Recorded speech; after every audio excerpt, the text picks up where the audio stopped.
Is my sobriety related to my health, or is it something deeper? Make sure to stay to the end of this video to find out exactly why I've been sober for the last 24 years, aka my whole life.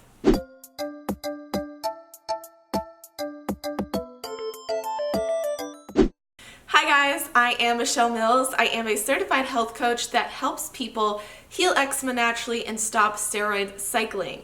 So if you need health tips, how to get rid of your eczema, how to reverse it naturally, make sure to subscribe to this channel because I put out videos 2 times a week that are all about health, healing your gut, and healing your eczema. Alright, welcome back to my channel guys. Today is a different video for sure. So I wanted to come on here and just kind of talk about everything because I get this question a lot. People want to know if my sobriety is related to eczema or why I've been sober my whole life. How could I be sober my whole life? So we're going to deep dive into everything today. I'm going to talk about high school, college, family, all sorts of crazy things. So if you're ready, let's dive in. So believe it or not, I have never been high and I have never been drunk. I've never drank, I've never felt buzzed in any way, and it's funny because I actually have a story that I'm going to tell you about how I actually tried to get high before and it didn't work. So when I was in high school, well, I guess further back than that, just to be real and honest, I saw the effects of alcohol on people in a negative light from a young age, and that really influenced me, and I never was interested in alcohol at all. So when I was in high school, I always kind of hung out, I had a bunch of different groups of friends, but one group of friends that I always hung out with were major stoners. They smoked a lot, they hotboxed a lot, they did the whole 9 yards, and I was always around them. I knew a lot about weed, but I was never interested in getting high, and for me, it was more of a illegal thing because a lot of the reason why I've been sober my whole life has to do with the fact that I don't want to deal with the consequences of what could happen if I was caught or anything like that. So for me, it was no option because in high school, my dream was college and I wanted to make sure nothing messed with that because I knew I had a lot of potential and I didn't want to get caught smoking or drinking.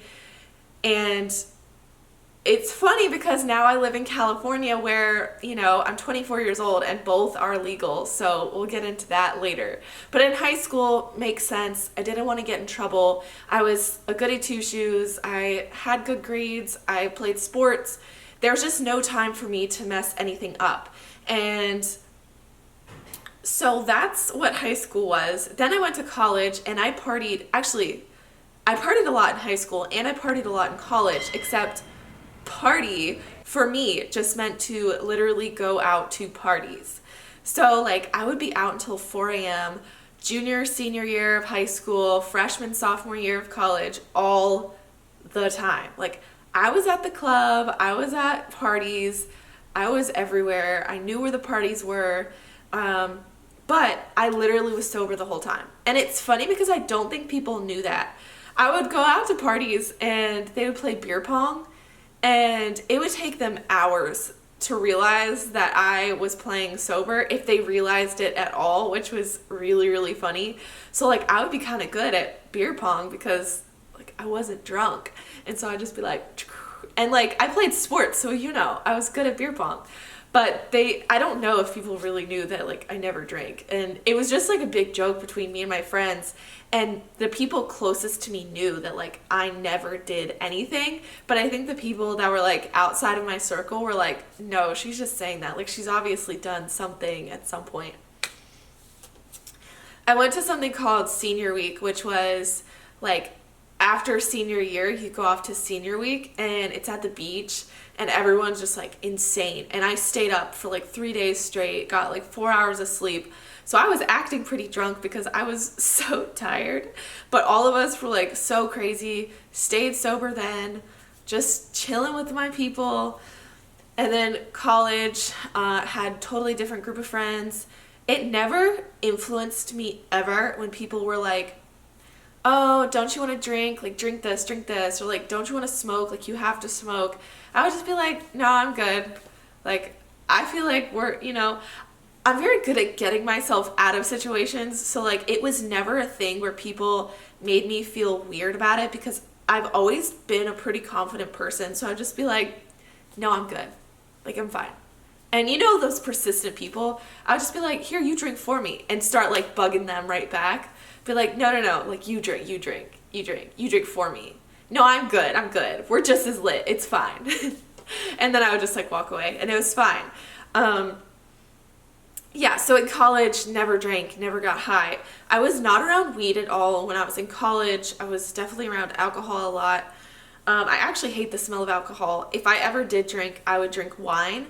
And I actually studied abroad. And when I studied abroad, we went to a wine tasting.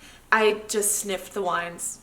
It's like not a big deal for me to not drink. Like, I feel like people make it into such a big deal. For me, it's just like, I just don't want to. Like, it's fine. And so, like, I would just be like, oh yeah, this wine smells real good. Oh yeah, it smells different from this one for sure. And yeah, so all through college didn't drink. And then like, at the end of college, you turn 21. And so like, I guess in college, it wasn't, at that point for me, it wasn't an illegal versus legal thing. It was just like, no, I mean, I've been not doing it for so long, I might as well just not. So now I'm an adult. I live in California. I can drink, I can smoke if I wanted to legally, right?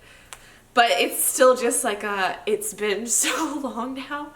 I just don't, but actually it's dope because living in California, people can be very health conscious. And so like now, if you think about it, I would never drink because of my skin. If like alcohol with your eczema, that's like a disaster. That's like the worst thing to get you flared is alcohol. And so like I would never. And it's fine. My boyfriend doesn't drink. I mean, he's drank in the past. He might drink in the future. It's not a deal with me. I don't really want to be around it. So like, it's cool that he doesn't. So that worked out. And like all of my friends here they're not like regular with it. They might do it like every once in a while, but they don't like regularly. It's not like a ingrained part of their lives. And the funny story about I tried to get high, but I didn't. I visited my best friend in California a couple years ago. And we were like, oh, this would be so funny because she was as goody two-shoes as I was all through school. And so we were like, how funny would it be if we got high together? And so I don't like the idea of smoking because I don't like the idea of anything like in my lungs. So for me, it was like I have to eat it. So we tried to make edibles. We like bought these little capsules of like, I guess, THC liquid. I'm not well versed in all of this. And we like tried to make pancakes with it. The pancakes were a fail. We ate them. Nothing happened at all. And so then we like decide a couple days later, we're just going to take the capsule itself. Her boyfriend gets high. She gets a little high, and literally nothing happened to me at all. And I have two ideas. People always say that when you first try to get high, it doesn't do anything. Like that's really common. But also, I've been taking milk thistle, and I took milk thistle during that whole thing, like a couple hours before I took the THC pill. So I feel like the milk thistle might have interacted and just like decided like, no, it's gone. You're fine. It's gone now. So never got high. So the questions will probably be, will I get drunk or high or whatever? I actually might drink wine, maybe. But like, it was so funny growing up. It was my one thing I said. It was during my wedding, like I might drink some rosé or something. But the thing is, like, now I'm so picky about what I put into my body. It's like, it would have to be organic, sulfate-free, sugar-free, like all these things. It would have to be like a special wine. And like Garrett and I will like probably take a couple sips together and that be it or something. I don't know. But I don't want to ruin my wedding day by like feeling the effects in a negative way. Like I would not get drunk during my wedding or anything. So like for me, it'd probably literally just be like a sip and then I'm good. Maybe like my mom and I will sip it together or something. But Otherwise, not interested. I'm not interested in getting high. I'm like super focused on my business. Like I used to be obsessed with grades. No. I'm obsessed with my business. And so like, I don't know. I don't want like any distractions or like, for me, if I got drunk, I don't want to deal with the aftermath of what that would feel like the day after, because I have to be productive. You know what I mean? So this is my story. I've been sober for 24 years and I'm fine with it. I'm cool with it. As far as eczema goes, yeah, alcohol does make eczema worse. Especially if it's like beer, which comes from like it's gluten, unless you have a gluten-free beer, it's a whole thing. As far as like your health, a lot of people say that red wine, sulfate-free, is really good for you. Lots of antioxidants. So I don't care what other people do. I never have. But this is just my personal life and what I've done. And I thought this would be a really funny story for you guys. So I hope you enjoyed this video. If you did, please give it a big thumbs up. And I'll do more like life videos for you guys. So yes. Thank you so much for watching that video. I'm now gonna go over all the different things that I offer and how I can help you further.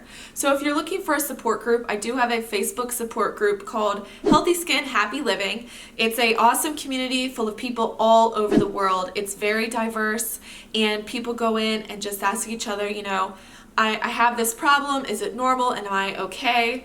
And so people will be like, yeah, I went through the same thing. If you need even more help than that, I do have coaching programs. It's for eczema specifically, inflammation-related disorders and diseases as well, and I help coach you through that. It is a very specialized coaching. There is a video on my website that goes in depth. So I just wanted to tell you guys, you know, I have a lot of stuff going on and I can help you in such a large range of ways. And if you shoot me a message on Instagram, my handle currently is @MichelleMills_. It will be changing to Coach Michelle Mills very soon. Send me a direct message and I will add you to a support group messenger on Instagram. And everyone is amazing, still very diverse, very supportive, and I'll see you guys there. See you in my next video. Bye!